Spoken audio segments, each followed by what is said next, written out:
Me dirijo y con sumo gusto a los espectadores y oyentes de Mi Tierra Televisión, que ha tenido la amabilidad de invitarme a participar de ella y indicándome que les interesaría que en un tiempo escaso, por supuesto, les dé cuenta de acontecimientos que creo sumamente importantes y decisivos que afectan a la historia reciente de España y de los que como espectador o como protagonista puedo dar testimonio, siendo totalmente fidedigno en cuanto a aquello que les voy a narrar.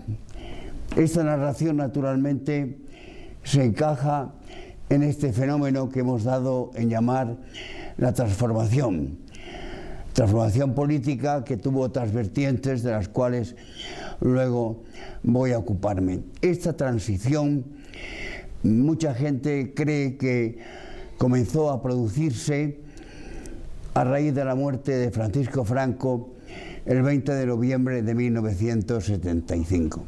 Yo la verdad es que no lo creo así. Esa transición comenzó a gestarse en unos años anteriores, años preparatorios, que se da por concluidos para poner en marcha la transición a que acabo de hacer referencia, cuando se produce el brutal asesinato del que fuera jefe del gobierno, almirante Carrero Blanco. Yo recuerdo muy vivamente, creo que con absoluta nitidez, la maravillosa homilía que don Marcelo González, cardenal y arzobispo de Toledo, pronunció cuando celebraba la misa por el eterno descanso del alma del caudillo en la Plaza de Oriente de Madrid.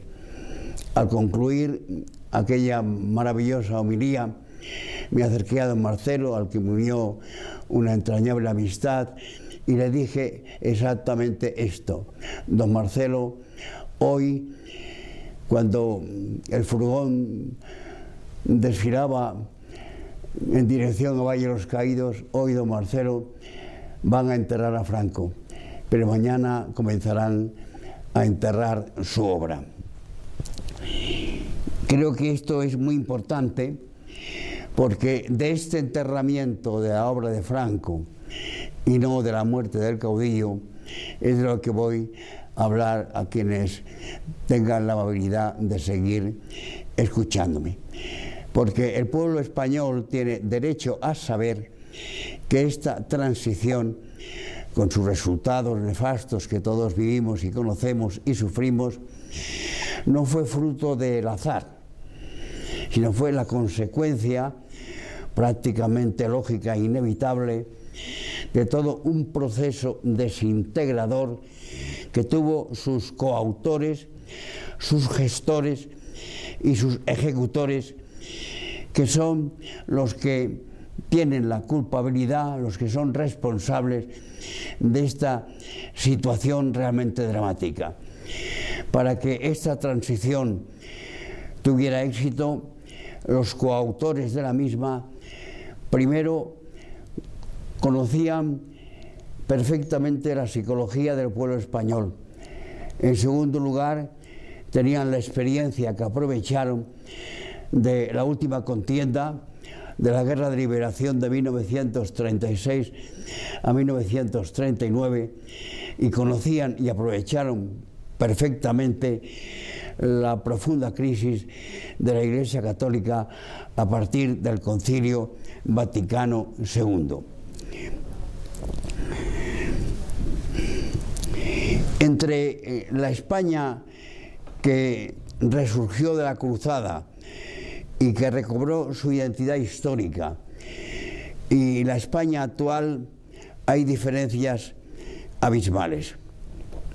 No olvidemos que los seres colectivos, las naciones, como los seres individuales, cada hombre tiene y tenemos nuestros enemigos. En los seres colectivos a que me refiero, a las naciones, los enemigos, como en el caso de los seres individuales, son de dos clases. Hay unos enemigos exteriores y hay unos enemigos interiores, lo que se ha llamado los enemigos internos y externos. ¿Cuáles son los enemigos exteriores de estos seres colectivos que integran las naciones? Pues la invasión de su territorio, la destrucción de su patrimonio artístico, la destrucción de sus infraestructuras, base de su economía, y el asedio y el empobrecimiento de esas mismas economías nacionales. Pero aparte de estos enemigos exteriores, hay otros enemigos interiores, íntimos, que afectan al alma, al espíritu nacional, y que atentan contra lo que son potencias del alma, porque los seres colectivos, como los individuales, tienen memoria, tienen entendimiento y tienen voluntad. ¿Cómo se ataca a la memoria? Bueno, ahora con el proyecto y puesta en marcha de lo que se llama memoria histórica, que en realidad no es otra cosa que una tergiversación y una manipulación de la historia que haga que el pueblo pierda su identidad. Atacan a la inteligencia, a la razón, confundiéndola con la reiteración permanente de la mentira, presentándola como una verdad indiscutible e irrevocable. Y atentan contra la voluntad colectiva, debilitando y corrompiendo con un sistema hedonista, de tal manera que el pueblo, adormecido y como hipnotizado, es incapaz de toda reacción frente al poder político. Bien, no quiero perder el hilo del asunto para decirles que este proceso de ataque a las potencias del alma colectiva de la nación española era lo que el plan perseguía. El plan perseguía inicialmente y en síntesis la inversión de la victoria. A la victoria había que arrancarle sus alas, y las alas simbólicamente significan y siguen significando la filosofía política de un régimen, es decir, lo que se trataba era de marginar, de hacer ineficaces los principios fundamentales del movimiento que dio origen a la cruzada y a un Estado nacional al servicio del bien común, para sustituirlo por un Estado con esa inversión de la victoria, inspirado y basado en una filosofía totalmente, diametralmente opuesta. Para eso hacía falta, para conseguir el éxito del propósito perseguido por la transición, era menester un entendimiento. Ese entendimiento debía producirse de una parte por lo que se llamó el franquismo reformista, que ya se encontraba en el poder, y por otra parte con la oposición al franquismo, tanto el franquismo del exilio como el franquismo que ya empezaba a gestarse en el interior de España, que tenía escasas posibilidades de éxito, pero al cual los reformistas del franquismo tendieron la mano para juntos cooperar y colaborar en el proyecto que la transición política perseguía. Se consiguió ese entendimiento entre franquistas de la Reforma y antifranquistas que querían la ruptura disfrazada de reforma. No solamente se consiguió ese entendimiento, consenso, sino que la iniciativa partió precisamente de los franquistas que querían la reforma. Un ejemplo clarísimo es el del señor Fraga. El señor Fraga Iribarne, en el año 1973, en el mes de septiembre, dijo: yo soy un hombre completamente del sistema. Frase difícilmente conciliable con la que pronunció en 1977. Mi programa no tiene nada que ver con el franquismo. Nosotros somos liberales y conservadores.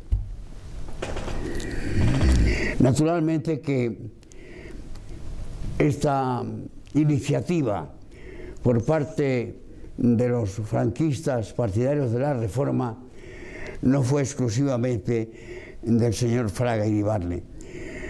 Colaboraron con él otras muchas personas instaladas en el gobierno o en los organismos dependientes del gobierno, en la administración pública, en síntesis. No puedo citar todos los nombres, pero quiero fijarme en tres, porque estos tres ocuparon puestos muy importantes en el régimen del 18 de julio. En primer lugar, Adolfo Suárez, que no tuvo ningún inconveniente en pasar como ministro secretario general del movimiento a ser jefe del gobierno con el régimen monárquico instalado por la transición. El caso de León López Bravo, también ministro de Franco, que fue el presidente de la comisión elaboradora del proyecto de reforma política que se llevó a las Cortes franquistas y que fue defendido por otro ministro de Franco, ministro de Trabajo, el señor Fernando Suárez. Estos tres ministros de Franco, con Fraga también ministro de Franco, llevan a cabo o personifican o representan ese franquismo reformista. Hay que tener en cuenta que Manuel Fraga Iribarne, muerto Franco, formando parte del primer gobierno de la monarquía, el de Carlos Arias, tuvo una larga entrevista en una cena en casa del señor Boyer el 30 de abril de 1976, donde con Felipe González, que era uno de los que participaban en aquella cena, convino que el proyecto de transición tendría el apoyo socialista, e incluso el propio Fraga brindó a los postres porque, legalizado el Partido Socialista, pues llegase pronto al poder bajo la presidencia del propio Felipe González. Antes de la muerte de Franco, siendo el señor Fraga Iribarne embajador de España en Londres, tuvo también una larga conversación en la sede de la embajada con Enrique Tierno Galván. De esa conversación, en la que se llegó a la completa inteligencia y entendimiento, da cuenta un libro editado por la editorial El Burgo, que se llama Fraga, genio y figura. Esas conversaciones con Tierno Galván se prolongaron más tarde en Madrid, en el Horno de Santa Teresa. Allí se llegó a un completo acuerdo entre los franquistas partidarios de la Reforma y los antifranquistas representados en este supuesto, en este caso, por el señor Tierno y Galván. Creo que nadie, como el que fue obispo de Cuenca, don José Guerra Campos, en su magnífica homilía del 19 de noviembre de 1977 en el Valle de los Caídos, cuando celebraba la misa por el eterno descanso de Francisco Franco, expuso con mayor claridad y mayor veracidad y una gran valentía cómo estaba la situación española en aquel momento. El doctor Guerra Campos hizo un análisis profundo de la situación. Creo que literalmente dijo, anotando aquí en la Basílica del Valle de los Caídos las presencias y las ausencias, y no olvidando la situación moral de España, que ya empezaba a corromperse. Simplemente basta con citar los títulos con que encabezó cada uno de los apartados de su maravillosa homilía, porque ahí habló, y eso sirve para que podamos detectar a los responsables de esta transición que empezó llamándose reforma, que fue una ruptura y un cambio radical del sistema, de las leyes y de las costumbres, con recordar, y vamos a mencionar los títulos, porque él habló de traición, habló de mentira, habló de adulación al extranjero, habló de indiferencia, habló de distanciamiento, e incluso mirando a la sepultura de Franco, habló de los que tenían miedo al sepulcro y a lo que ese sepulcro representaba.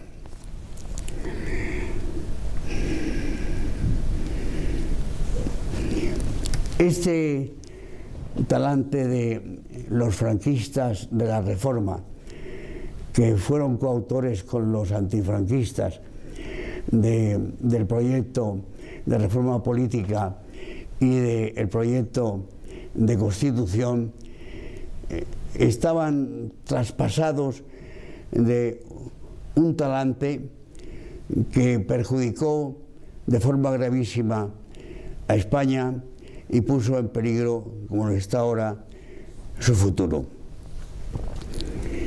Era tal el talante, el deseo de llegar a un consenso, que el franquismo reformista, a cambio, creo que esto lo he dicho ya alguna vez, a cambio de la bandera roja igualda, a cambio de la marcha real y a cambio de la corona, que no de la monarquía, que es una institución mucho más compleja que una simple corona, que en el fondo no es más que la guinda de un pastel, lo entregaron prácticamente todo.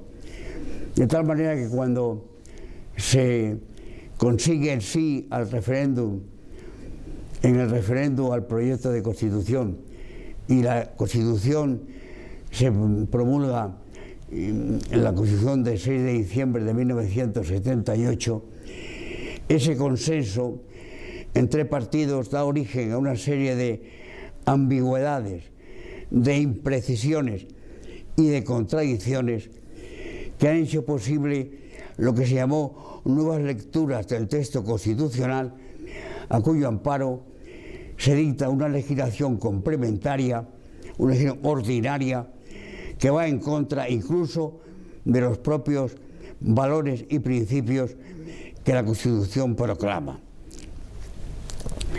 Es curioso leer los artículos de la Constitución, algunos de ellos, puesto que no puedo hacer un examen exhaustivo del texto constitucional, y lo que vemos en la legislación ordinaria y en las costumbres, es decir, en los hechos, que es realmente lo importante y lo que nos importa.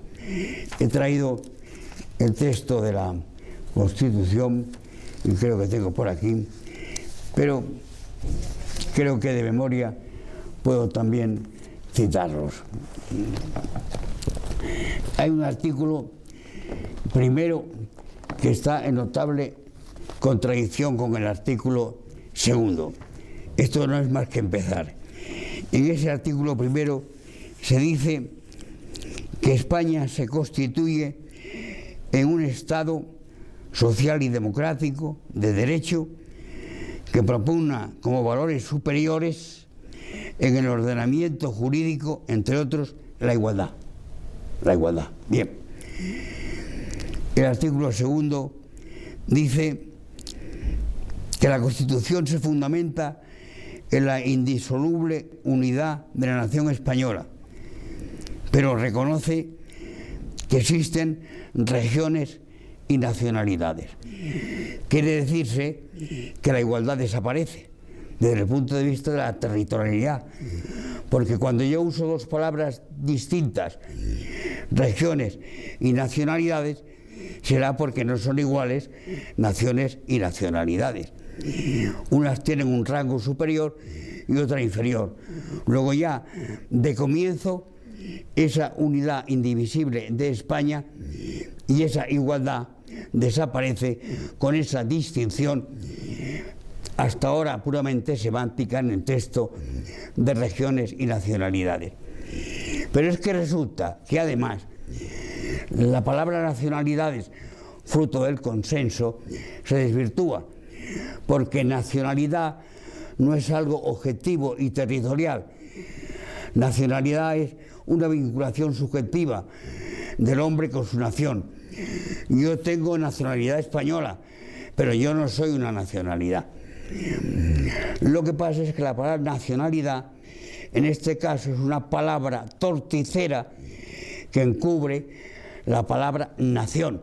Y la prueba de ello es que en la práctica, desde la transición, en ciertos gobiernos de las autonomías, de las nacionalidades, los dirigentes políticos gobernantes en esos territorios siempre han hablado de nación con respecto al territorio que estaba bajo su jurisdicción. Más aún, cuando ahora se reforman los estatutos, no es la palabra nacionalidad, sino la palabra nación, la que de una forma u otra se reconoce en los textos de dichos estatutos. En segundo lugar, hay otro artículo, creo muy importante, que es el artículo 8º de la Constitución, que dice que las Fuerzas Armadas tienen como misión garantizar la soberanía e independencia de España, defender su integridad territorial y el ordenamiento constitucional. Bien, esta atribución, esta señalización de misiones a las Fuerzas Armadas se las da directamente a través de los representantes en Cortes el pueblo español a dichas Fuerzas Armadas. Sin embargo, es evidente que hoy en día está en grave peligro la soberanía nacional, está en grave peligro el orden constitucional y está en grave peligro la integridad territorial de España. Entonces, el Ejército, las Fuerzas Armadas, alguna gestión, alguna comparecencia deberían hacer ante esta gravísima situación, apelando a este artículo para evitar, cumpliendo su misión, que España se desintegre. Pues que yo sepa, mientras unidades del Ejército Español se envían a tareas que ahora yo no voy a analizar más allá de nuestras fronteras, sin embargo, ni el gobierno ni la oposición ha pedido que el Ejército intervenga y cumpla el mandato imperativo que el pueblo español impone a esas Fuerzas Armadas en su artículo 8º. Por su parte, el artículo 15 comienza solemnemente diciendo: todos tienen derecho a la vida, menos, según la interpretación que dio el Tribunal Constitucional, resulta que están excluidos de ese todos unos seres indefensos como son los concebidos y los nacidos. Estos, por lo visto, no están incluidos en el todos, y no solamente se ha desarrollado en la práctica esta exclusión del todos tienen derecho a la vida, que desgraciadamente para España hemos conseguido ser la primera potencia abortista, no sé si del mundo, pero sí al menos de Europa, y que España se haya convertido en lo que se viene llamando el turismo abortista. El artículo 16 dice que los poderes públicos tendrán en cuenta las creencias religiosas de la sociedad española. Bueno, tener en cuenta puede ser para destruir esas creencias religiosas, o puede para respaldarlas, para respetarlas y para fomentarlas, teniendo en cuenta que en la palabra creencias se incluye también una moral que parte de la ley natural y que parte de la doctrina revelada. Pues bien, esas creencias y esa moral están sufriendo un ataque reiterado y permanente, no solo a través del ordenamiento jurídico, por ejemplo, cuando se legaliza el matrimonio de los homosexuales o se manipulan las células madres. Podríamos poner cuando se rompe, por ejemplo, la indisolubilidad del matrimonio, que por derecho natural es indisoluble, aun no siendo matrimonio sacramental y matrimonio canónico. Y luego además con la utilización de unos medios omnipresentes, una tecnología moderna, eficacísima e influyente, pues se está descristianizando y corrompiendo al pueblo español. Las administraciones públicas subvencionan obras blasfemas y además una cantidad de medios a su alcance difunden una pornografía realmente soez que está quebrantando las buenas costumbres desde hace siglos de la sociedad del pueblo español.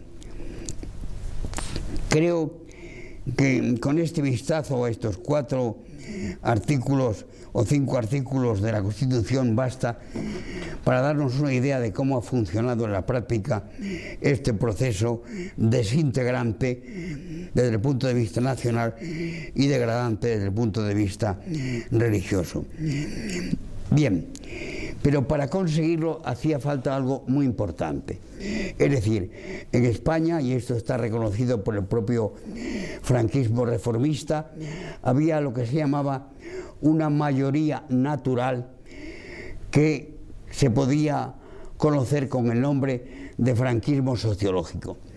Entonces, la maniobra consistía en conseguir que esa inmensa mayoría sociológicamente franquista no se opusiese a ese proyecto de transición. Entonces había que recurrir a una fórmula y a un procedimiento. La fórmula era presentar la transición como una reforma perfectiva que se cristalizaba en una ley complementaria, una ley fundamental más de los principios fundamentales que no quedaban en absoluto afectados por la misma. Eran reformas de carácter accidental que exigía el cambio y la evolución de los tiempos y nada más. Y por otra parte, hacía falta la existencia de un partido político que yo llamo partido político disfraz o partido político alfombra, que lograse que el voto del franquismo sociológico, de forma inconsciente, sin saber lo que votaba, realmente votase antifranquismo y creación del régimen. A ello se debe la fundación de Alianza Popular, de los 7 fundadores y dirigentes del partido, del nuevo partido disfraz, partido alfombra, 6 habían sido ministros de Franco. Creo que con este título, ministro de Franco, el partido ya ejercía cierta imantación, cierta atracción para que el voto franquista, sociológicamente hablando, apoyase sin saberlo el antifranquismo que en el fondo patrocinaba el partido de Fraga, que ya no era hombre del sistema de Franco, sino que era centro derecha y liberal conservador. Hay 3 indicadores importantes que detectan y ponen de manifiesto todo el contenido perverso, desintegrador y degradante que la transición llevaba consigo. Primero, la formación de estos partidos, se une a Alianza Popular, la Unión de Centro Democrático, que se titulan de inspiración cristiana, entonces, liberal conservadores de centro derecha, pero que después hacen una política de izquierdas, política que en el orden moral supera al propio programa de las izquierdas. En segundo lugar, es la conversión del socialismo tradicional, socialismo que era un partido obrero inicialmente, acaba siendo un partido constituido fundamentalmente en sus cuadros dirigentes, incluso a nivel medio, de burgueses bien instalados en la sociedad, que se pone al servicio como el instrumento del capitalismo sin límites, que ha producido en España una corrupción endémica que todos conocemos y que a todos nos indigna. Y finalmente, la puesta en práctica de la doctrina de Gramsci, de Antonio Gramsci, que es el marxista más inteligente que yo al menos he leído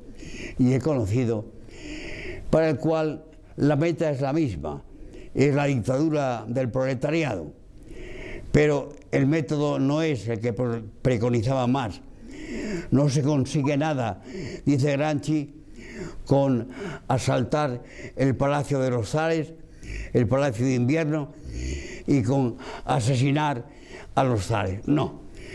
Antes hay que corromper al pueblo, hay que cambiar la mentalidad y la moral del pueblo, hay que debilitar su memoria, su entendimiento y su voluntad. Y cuando el pueblo esté adormecido e hipnotizado, el poder se hace ya inatacable, porque la capacidad de reacción, como lo ha tenido por ejemplo el pueblo ruso después de 70 años de dictadura del marxismo, el poder ya no tiene ningún temor a que el pueblo le haga una oposición firme y recia que obligue a abandonarlo.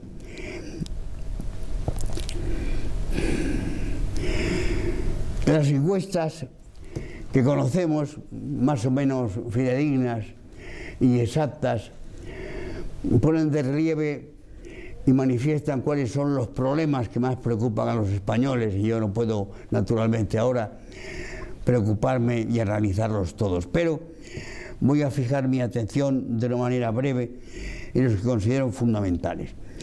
El terrorismo. La primera pregunta que hay que hacerse ante el fenómeno terrorista que tanto nos duele y nos hace sufrir es: ¿de dónde deriva? El terrorismo deriva del nacionalismo. El terrorista quiere los mismos fines que quiere el nacionalismo, utilizando procedimientos de una violencia realmente cruel.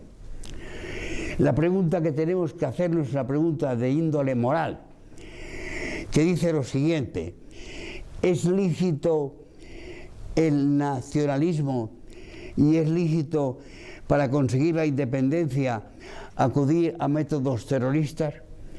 Esa pregunta de carácter moral en el marco de España definida como nación se responde así: el nacionalismo es ilícito, y es ilícito para conseguirlo usar o no usar el terrorismo.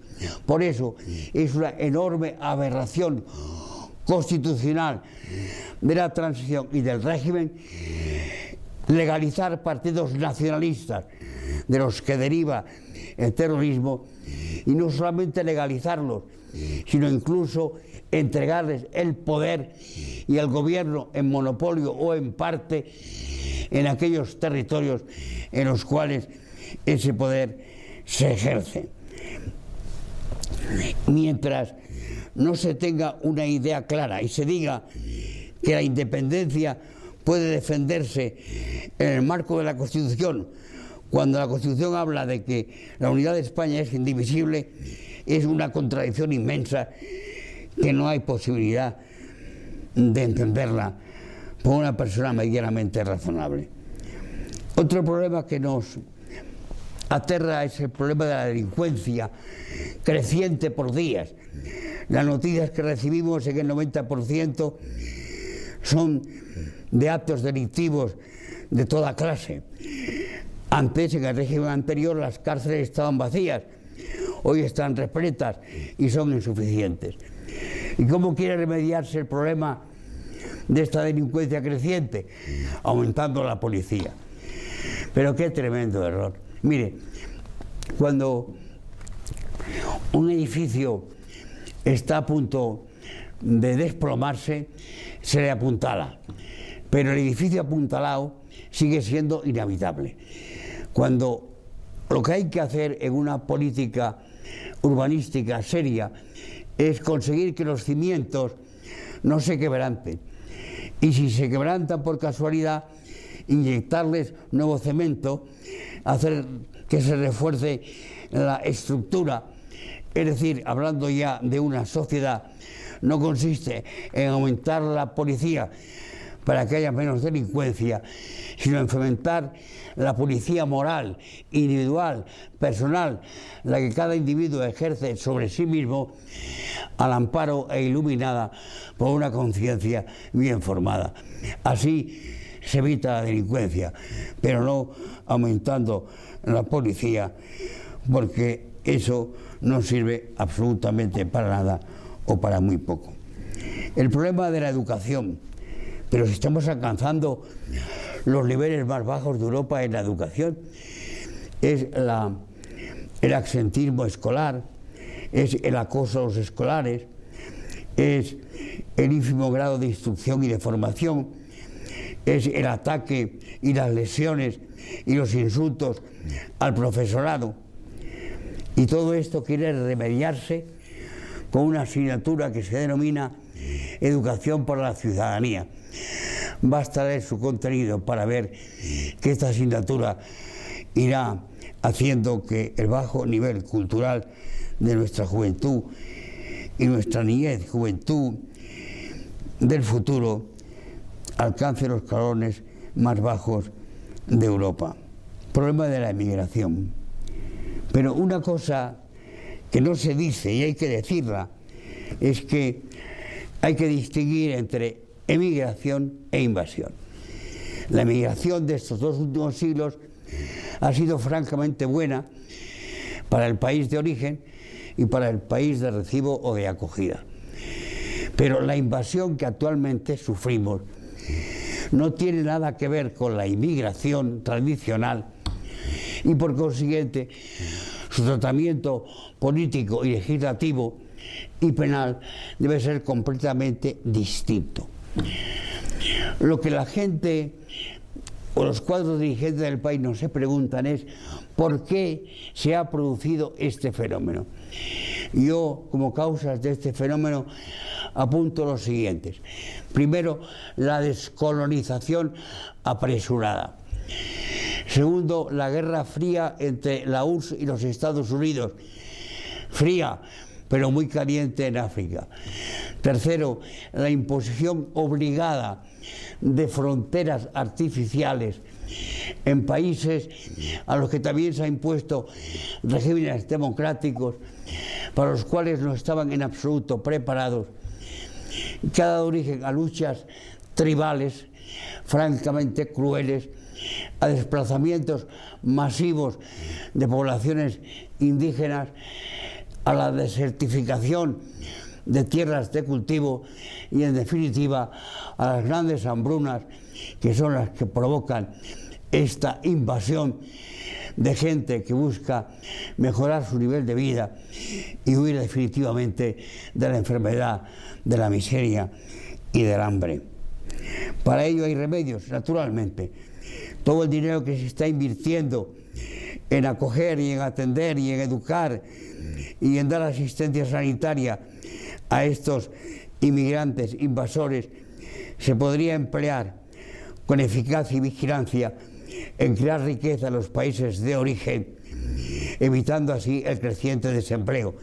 Y mientras tanto, el tratamiento de la inmigración e invasión debe consistir en establecer cupos de preferencia cupos en función de los puestos de trabajo que en España puedan realmente ofrecerse y conseguir los papeles, no cuando se está en España, sino conseguirlos antes de llegar a España en sus países de origen.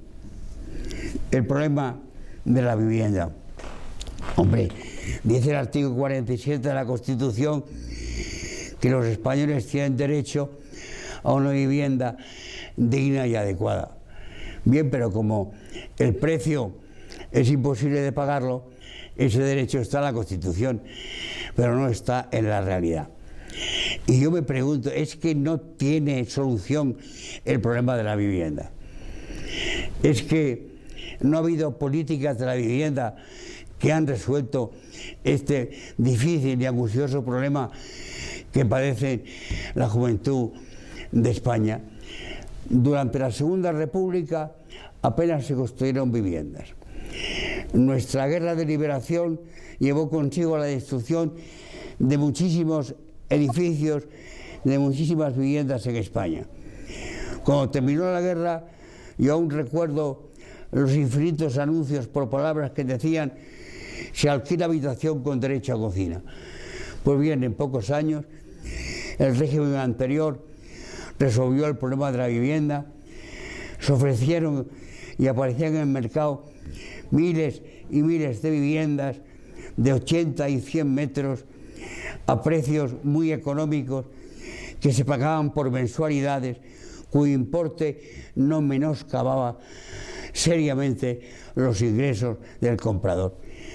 Es que se teme, amparándose en el artículo 47, que habla de vivienda digna y adecuada para los españoles como un derecho, no se acude, no se rehace, no se reimplanta, no se ordena la política de la vivienda en la forma que se orientó, resolviéndolo en la época del régimen de Franco. Finalmente me ocupo de la política hidráulica y de la política forestal. España es un país en gran parte seco, padece sequías graves con relativa frecuencia, y el régimen anterior, el régimen de Franco, empezó a construir, que parecían casi a diario, lo que indebidamente llamamos pantanos, porque realmente son presas hidráulicas, y gracias a ellas en España se pudo regar, se pudo mantener la limpieza personal y de la vivienda, y se pudo colmar la sed. Todo esto fue abandonado. ¿Cuántas presas hidráulicas se han construido durante la época de la transición? ¿Acaso no hemos llegado a una situación límite en la que se nos sale del gobierno de reducir el suministro de agua a 60 litros por persona y día? Pero es que además hubo el trasvase del Tajo al Segura, que es una prueba de solidaridad y de igualdad entre las regiones de España. En virtud de dicho trasvase se fertilizó territorios, suelo de Murcia y de Almería, que han dado muchísimo fruto y mucha riqueza y mucho trabajo al país. Pues bien, con esta política hidráulica se enlaza, porque forma parte de ella, la política forestal. Se repobló España en gran parte. Entre los incendios numerosos que ha habido, incendios tan graves, con pérdida de vidas humanas, como los de Guadalajara y los de Galicia, que contribuyen a desertificar el suelo español con el arrastre de las cenizas, con la pérdida de arbolado, con el impedimento de que el arbolado atraiga las lluvias que tanto necesitamos.